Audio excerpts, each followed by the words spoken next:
Now, time to address the other things that were changed in this update without the developers, well, telling us. So, in this update, what I assume has happened is they've fixed duplicate logbook spawning. Otherwise, you'd probably be able to get them from enemies every 20 kills, which will be bloody annoying with that. And I assume you can't get logbooks if they die to...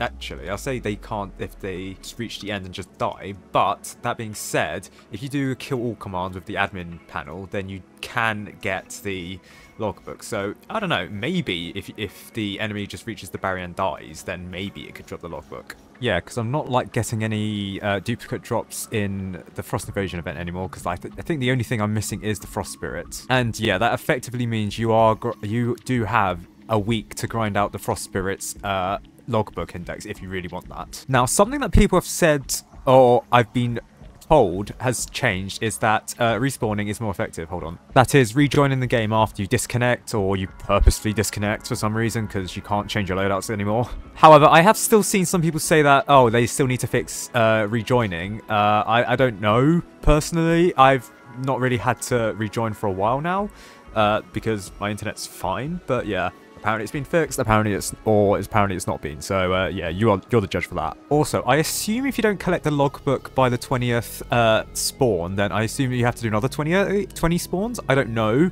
I imagine that if you still didn't collect it, it would respawn, otherwise that would be pretty annoying. Now, of course, even though there is a chance of getting the logbook, in fact, there's a guaranteed chance of getting the logbook on the 20th kill, and it's consecutive kills, by the way, just to clarify that, it doesn't mean it's all in the same game. No, it means over the lifespan of the tower, or the lifespan of your time on the game. So you can kill the Frost Spirit 20 times in different games, for example, and that will count. No, but the Frost Spirit still has a 5% chance of dropping down a logbook. It's just that on the 20th kill for the Frost Spirit, it's guaranteed to drop.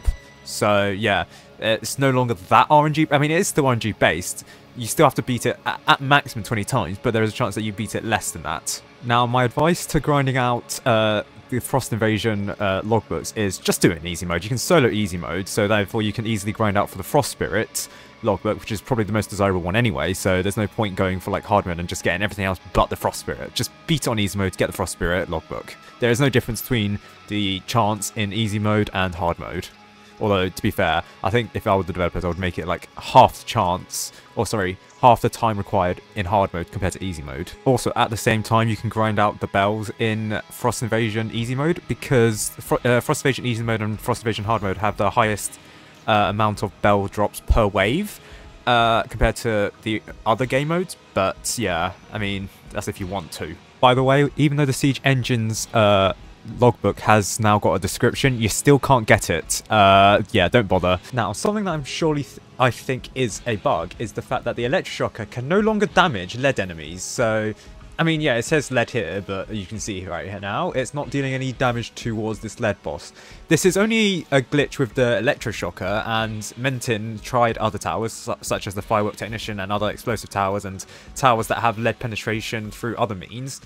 It works for them, so it is only the Electroshocker that is somehow glitched so that it can't deal damage towards lead enemies. I mean, you do get a funny moment where if you get the Electroshocker and then stun a lead balloon, it just flies. So as you can see here, it flies, it walks in the air. It is a Jesus lead balloon. Like, this is amazing.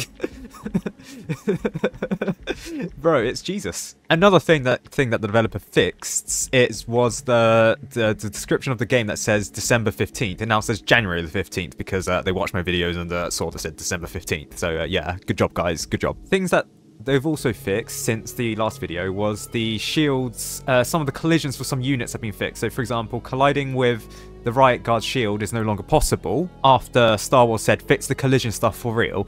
However, it's not the case. The developers haven't fixed all the collision stuff they even mentioned in the update log. Another thing that they fixed was collisions with the cybernetic Crook Boss units, so you can't collide with them anymore. Nor can you collide with the units from the Mercenary base anymore. And the shield health, the shield's colour, sorry, for the Frost Legion Field Medic, it is now blue instead of green. What the developers haven't fixed is the fact that the Field Medic still heals the Monster, and it still heals it even after it's been damaged. And even though it doesn't have a shield anymore, that's just a visual thing. It can still heal it, and the shield doesn't do anything anymore since the one-time hit was kind of removed for it. Another thing that developers haven't fixed is collisions with the engineer. Oh wait, so collisions with the dark frost skin for the engineer. You can still collide. Why would you build the sentry inside of this? Why would you build it inside again? What? Come on. Anyways, yeah, you can collide with the sentry still, even though the developer said that it should have been fixed. It's not. The developers haven't fixed the ways the military base doing this, so you can still collide with them. But I mean, in the update log they say fixed hitboxes, not collisions. So I don't know what that means. So yeah, when they say they fixed the collision stuff for real, they haven't. And there are still a load of other things that you can still collide with in the game. So, for example, the wrench from the engineer, you can still collide with that, and the gravestones from the necromancer, you can still collide with those. So I don't know why they've been selective about what they've fixed with collisions, in regards to collisions at least. Also, yeah, I will say this in a later video, but you can get logbooks in tutorial mode now. Well, I mean, you could get it before, but you can get it now, I think. I mean, you could get it before anyways. Going back all the way to v1.27.6, which I haven't covered yet, the underwater dreg objective, third objective, and the unyielding shooter first objective now require fallen mode triumphs instead of fallen king kills. That's because the Fallen King version was updated from the Legacy to the modern versions, and Mystery Drifter, third objective, no longer mentions Badlands 2 has to be triumphed on Fallen mode, because the game mode was updated so that it was like the Legacy Fallen mode, not the exact Fallen mode it was before. There is currently an issue with one of the quests. I think it's the Shotgunner. Yeah, so the Back from Infernal, you can't actually get the Slayer Shotgunner skin because it says defeat the Molten Boss 3 times with the Shotgunner landing the finest shot. This is in terms of for Molten mode, the Molten Boss in Molten mode.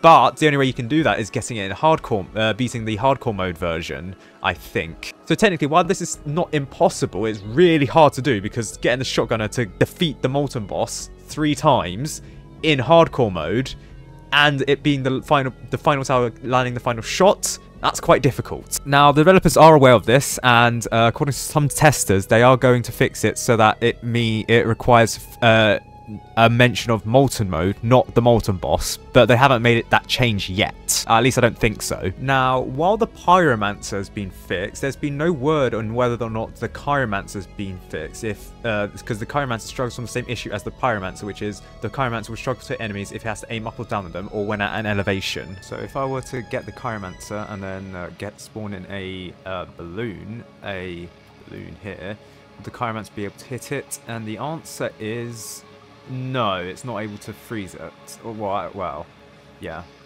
Yeah, I did test it on level 0, yeah, but yeah, this is level 4 where it should be able to deal damage. As you can see, it can't. I don't think the same. Well, I say the same isn't true for the Pyromancer, but the Pyromancer literally suffers from the same thing. You can see here, it looks up at the balloon and it doesn't deal damage to it. What? Have the developers fixed this issue or not?